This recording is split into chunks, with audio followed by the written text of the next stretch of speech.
Olá, queridíssimos da MED, tudo bem com vocês? Beleza, gente?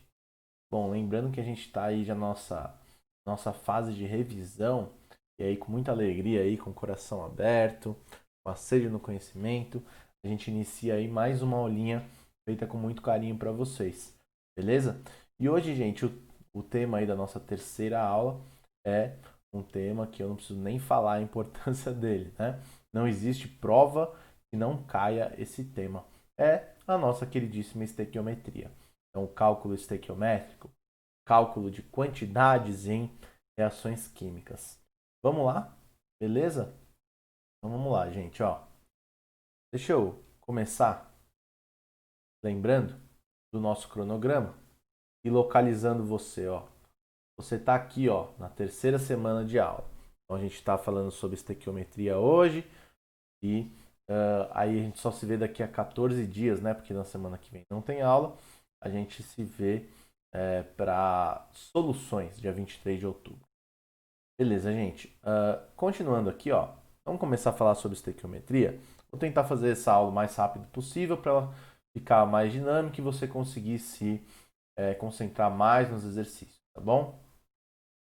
Bom, galera, estequiometria. Divide essa palavra no meio, ó. Metria quer dizer medida e estequio quer dizer elemento, certo? Beleza, então é a medida da quantidade dos elementos numa reação química. Beleza? Legal. Lembrando aí que você pode ter quantidades aí de qualquer espécie química, né? Lembrando que vai servir para átomo, para molécula, íon e tudo mais. E aí, gente, para a gente fazer esses cálculos estequiométricos, a gente tem que dominar bastante a unidade de quantidade de matéria oficial, que é o que? O mol. Beleza? Lembrando que o mol, gente, ele vai ser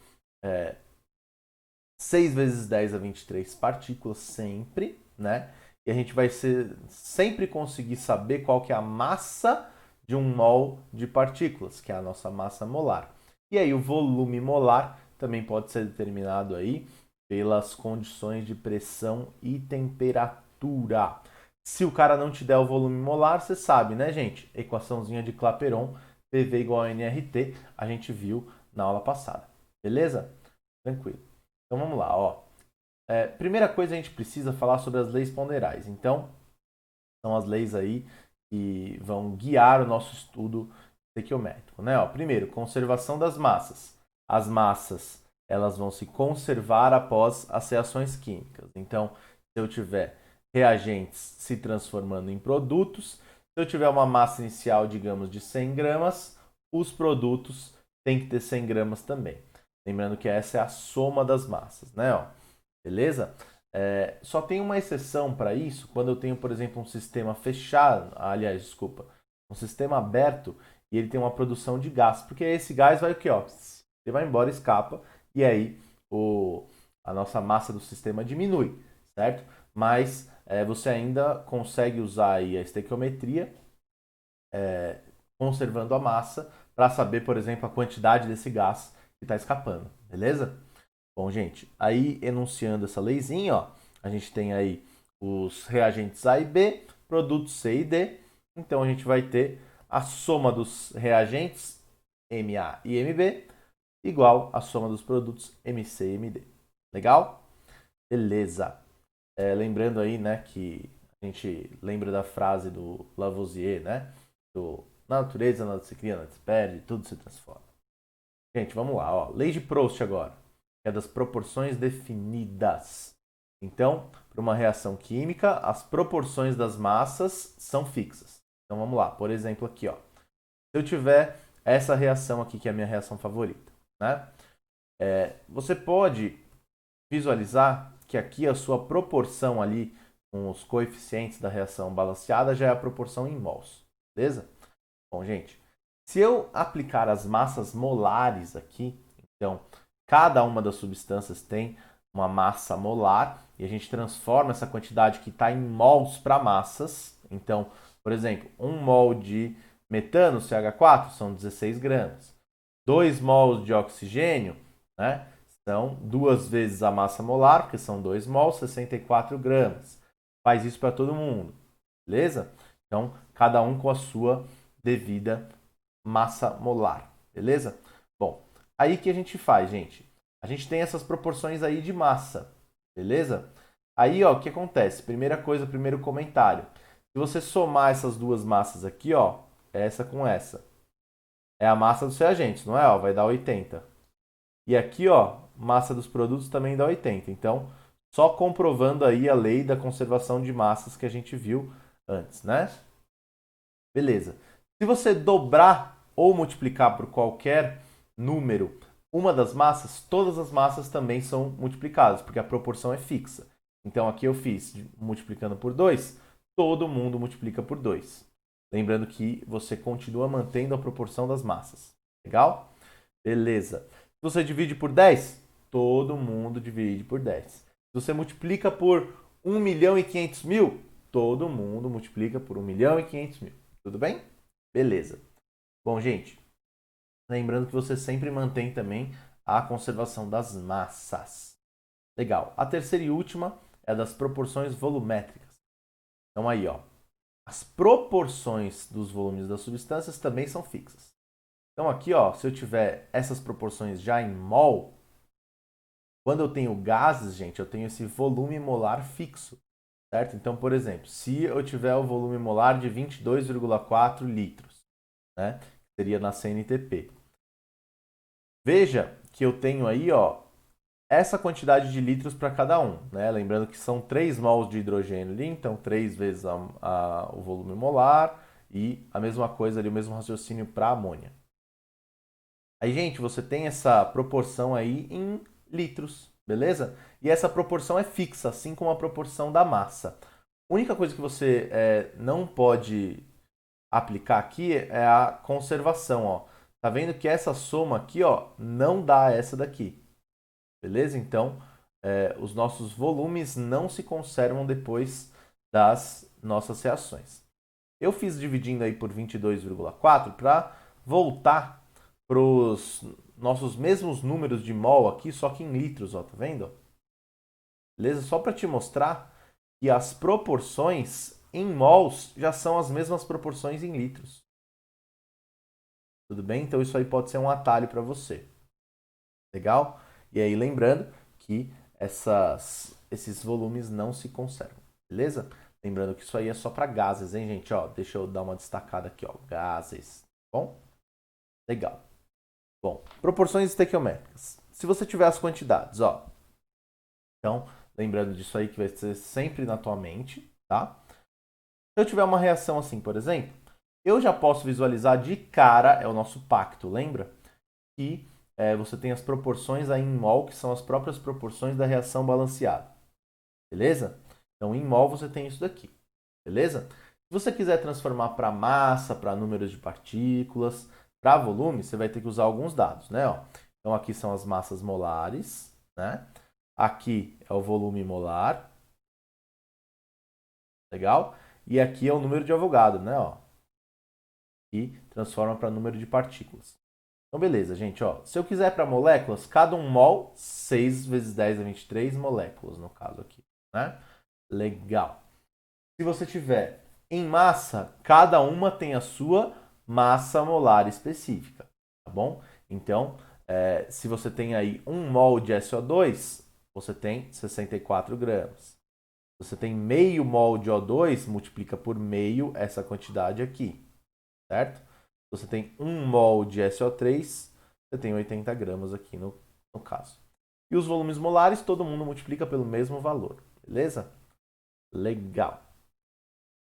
Bom, onde você vai usar isso, né? Para todos os cálculos estequiométricos. Vamos começar com um casinho simples? Olha lá. Ó. Perguntei para você, ó, qual o volume de oxigênio. Então isso aqui, ó, volume de gás oxigênio. Isso aqui é o meu pedido do exercício. Necessário para reagir com 3,2 gramas de dióxido de enxofre. Isso aqui é o meu dado do exercício. Então é sempre uma quantidade dada e uma pedida. Uma comparação de quantidades, né? Legal, usei aí a mesma reação. Tem os mesmos dados. E aí, ó, esse aqui é o dado. Aliás, aqui é 3,2 gramas, né? E o pedido é esse cara. Então vamos lá, ó. Aí já tinha escrito aqui, né? Então você vai comparar os outros caras. Vai comparar esses caras aí. Quem que você não coloca na conta? O SO3. Desencana dele.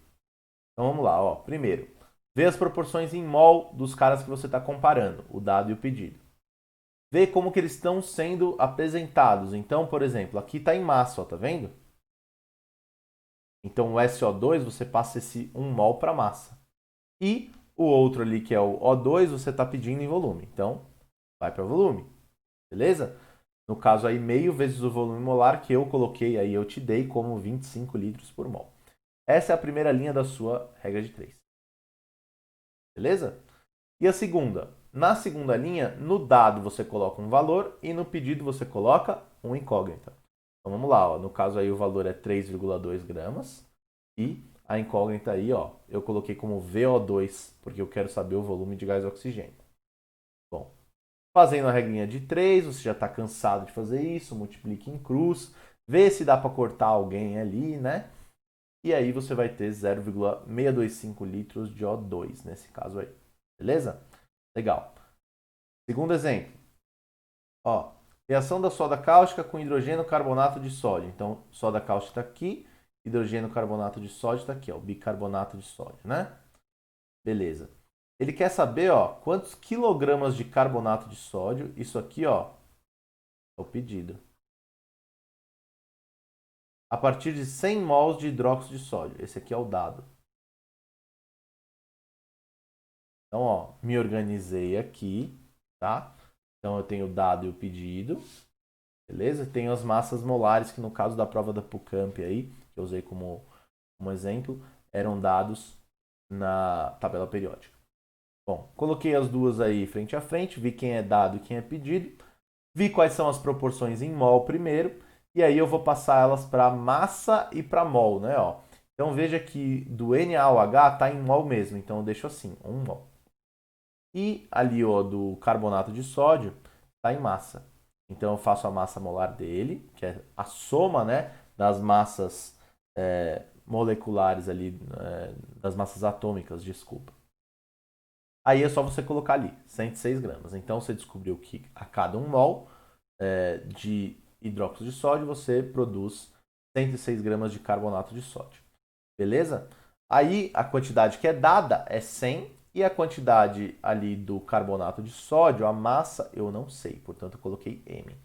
Tá colocada a minha regra de 3, está montada, só você fazer ali a continha, vai ter 10,6 quilogramas ou 10.600 gramas. Beleza?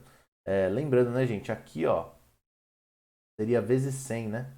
Então fica fácil de você geralmente fazer essa conta e visualizar, tá bom? Beleza, gente? Então vamos lá, ó. Casos específicos. Impureza nos reagentes. O que você vai fazer quando tem impureza nos reagentes? Ó, impureza quer dizer que nem toda aquela matéria-prima é o reagente em si, certo? Uma parte participa e a outra não. Então, a parte que é impureza você simplesmente tira fora, beleza? Então, ó, teria uma amostra aqui, você tira as impurezas e fica só com o reagente em si. Bom, beleza. O que você faz? Ó, faz uma proporção. A massa total é 100% e a massa só do reagente é a porcentagem de pureza. Então, se é 80% puro, você vai fazer essa regra de 3 aqui e aqui você vai colocar 80%, por exemplo. Beleza? E aí você vai descobrir a massa de reagente que é a que você vai usar para a estequiometria. Bom, colocando aqui num exemplo, eu tinha aqui ó, um carbonato de cálcio, 90% de pureza, 200 gramas. Então, qual que é a primeira coisa que eu tenho que fazer? Né? Me organizei aqui, vi quais são os dados do exercício, e aí, o que eu fiz? Ó, a massa do reagente é a primeira coisa que eu vou fazer. Então, quando eu tiver impureza, eu não faço a conta já logo de cara. Eu pego e começo com a impureza. Então, vamos lá. Ó. Eu tenho 200 gramas. Isso aí seria 100% de pureza. E aí, a pureza é só 90%, então você tem que tirar um pouquinho ali. Né? Você já fez de cabeça, já viu que dá 180 gramas aí. Certo? Beleza. Então essa é a massa de reagente que você vai usar para fazer a estequiometria. Agora virou uma questão de estequiometria comum. Ó, então, peguei ali ó, o dado e o pedido, certo? Eu quero a massa de CO2, sendo que eu tenho a massa de carbonato de cálcio. Então, 1 mol para 1 já estava balanceadinho, porque o cara é bonzinho, né? Do carbonato de cálcio está em massa e do CO2 também, beleza? Por isso eu tinha que fazer as massas molares deles. Lembrando, a gente soma as massas atômicas, né? Então, a cada 100 gramas de carbonato de cálcio, você tem uma produção de 44 gramas de CO2. Primeira linha da regra de 3, tá aí. Agora você coloca o dado e o pedido. No dado você coloca lá, que são 180, e no pedido você coloca M. Você vai ter aí um resultado de 79,2 gramas. Alternativa C aí nesse caso. Tá bom? Gente, rendimento. O que é o rendimento? Você deixa para o final, gente. O cara vai falar assim para você: putz, só rende 70%. Então você faz toda a estequiometria e no final você calcula 70% daquele resultado que você teve. Certo? Até brinquei com vocês, não sei se vocês lembram, né? Que as reações não rendem na prática, né? É exatamente o que a gente calcula. Então, é a expectativa versus realidade, né? Então, a expectativa é que você produza, sei lá, 1 tonelada daquele produto. E aí, no final das contas, você acaba produzindo ali 900 quilos. Então, é a mesma coisa que acontece quando você está no McDonald's, né? Bom, quais são os fatores para isso, né? Reações reversíveis, perda dos equipamentos, etc. Bom, aí que a gente vai fazer, gente, ó. O esperado é o 100% do rendimento, ó. Isso aqui é o esperado. E o que é efetivo, você tem uma porcentagem aqui de rendimento que a gente expressa por essa letra grega aqui, né? Beleza. Vai ser sempre uma quantidade menor do que 100%, né? Beleza. Aí você faz por regra de 3, ó. Então, o esperado é 100% e o efetivo é N. Vai fazer aí a regrinha, você vai ter essa expressão. Mas se fosse você, eu montava a regrinha de 3, é tão rápido, né? Beleza. Ou você pode fazer por fórmula. Então, o efetivo é o esperado vezes a porcentagem. Beleza? Bom, temos aqui ó, uma questão que é essa reaçãozinha aqui, ó. Certo? E aí você tem um rendimento de 75%. Lembra, gente, 75% rendimento deixa sempre para o final. Beleza? Então, isso aqui é o rendimento. O que você vai fazer? A questão inteira e depois você faz o rendimento. Então, quando é impureza, você faz primeiro a impureza e depois faz a estequiometria. Aqui você faz a estequiometria, depois o rendimento. Cuidado para não esquecer o rendimento. Então vamos lá, ó. Aqui são os dados, beleza? Quem é que ele está pedindo, quem é que ele está dando, né? Então o dado aí é a quantidade de cloreto de cálcio, né? Ó, o dado está aqui, ó. E aqui é o pedido, né? Beleza. Fazendo a estequiometria comum, a gente tem aí esses dois sendo comparados. Os dois aí tem a proporção em mol, né? Já estampada aí na reação. E aí você passa um para mol e outro para massa, né? Já que ele está abordando dessa maneira. Bom, você descobriu que a cada 1 mol de cloreto de cálcio, você tem 136 gramas de sulfato de cálcio sendo produzido. A segunda linha você coloca o dado aí no dado, certo? E aí na incógnita você coloca um M ou um X, se você quiser, tá bom? No que você precisa descobrir. Bom, aí você vai ter o dobro, né? Que é 272. Aí você faz o rendimento. Agora sim. Então, o 272 é o que você espera, a expectativa. E a realidade é o quê? É só 75% disso. Beleza? Então, você vai fazer 75% de 272, vai dar 204. Tranks? Beleza. Último casinho aí específico é quando eu tenho os reagentes em excesso. Então, se ele te der a quantidade de 2 reagentes, você vai precisar ver se um deles sobra ou não, certo? Então, a sobra é o excesso, beleza? Um desses caras vai ser consumido por completo e o outro não. Quando o limitante é consumido por completo, a reação acaba. Legal? Bom, então, O reagente em excesso é o que sobra, é a quantidade superior à necessária. E o reagente limitante é o que é consumido por completo. Ele limita a reação. Quando ele acaba, a reação acaba também. Beleza? Legal. Então vamos lá. Ó. Como que você vai descobrir? Vamos supor que eu tenho aqui uma pergunta, que é o pedido. Ó, qual a massa de CO2? É pedido. A partir desses dois caras. Está vendo que eu tenho dois dados? Toda vez que eu tenho dois dados, você desconfia. Um pode ser um reagente em excesso. Então vamos lá, ó. Coloquei as massas molares, os dados aqui para você e vamos testar. Então, ó, quem são os dois dados? Esses caras aqui, ó. Tenho dois dados e um pedido. Então, primeiro eu vou ver se um desses dados está em excesso. Então, você compara ali as quantidades. No caso aqui da reação, está 1 mol para 1 mol. Você vai colocar aí, ó, os dois para massa. Então, a cada 12 gramas de carbono, você tem 32 gramas de O2. Da onde eu tirei esses valores? Daqui, ó, das massas molares. Beleza? Legal. Bom, aí o que você vai fazer? Você vai escolher um dos dois. No caso aqui, ó, eu escolhi os 120 gramas de carbono. Beleza? E aí vou testar quanto que eu preciso de O2 para reagir com as 120 gramas de carbono. É uma massa M. Vou descobrir essa massa M e vou comparar com esses 500 aqui, que é o que eu tenho. E aí eu vou ver se esses 500 aqui sobra ou se falta. Beleza? No caso aqui deu 320. Se eu tenho 320, se eu preciso de 320 e tenho 500, vai sobrar, não vai? Por quê? Porque 500 é maior do que 320. Beleza? Então, o O2 é o excesso. Quem é o limitante, então? É o outro. Então, quando a quantidade de carbono acaba, a reação termina.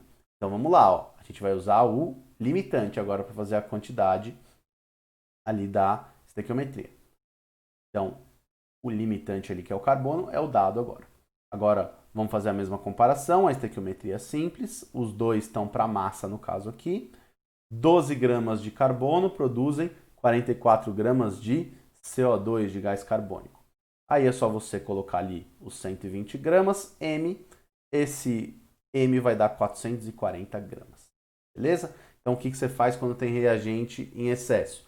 Veja que o cara vai te dar duas quantidades de reagente. Beleza? Você testa. Escolhe uma ali para colocar na estequiometria aqui, ó, para comparar. E visualiza quem é que está em excesso e quem é que está limitante. Depois você faz a conta com o limitante. Tranquilo? Gente, era isso. Tentei falar aqui bastante rápido tudo que vocês precisavam, tá bom?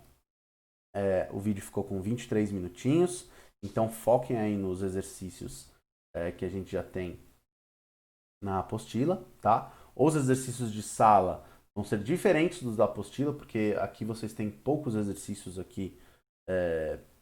Vocês têm só do exercício 67 até o exercício até o exercício 74.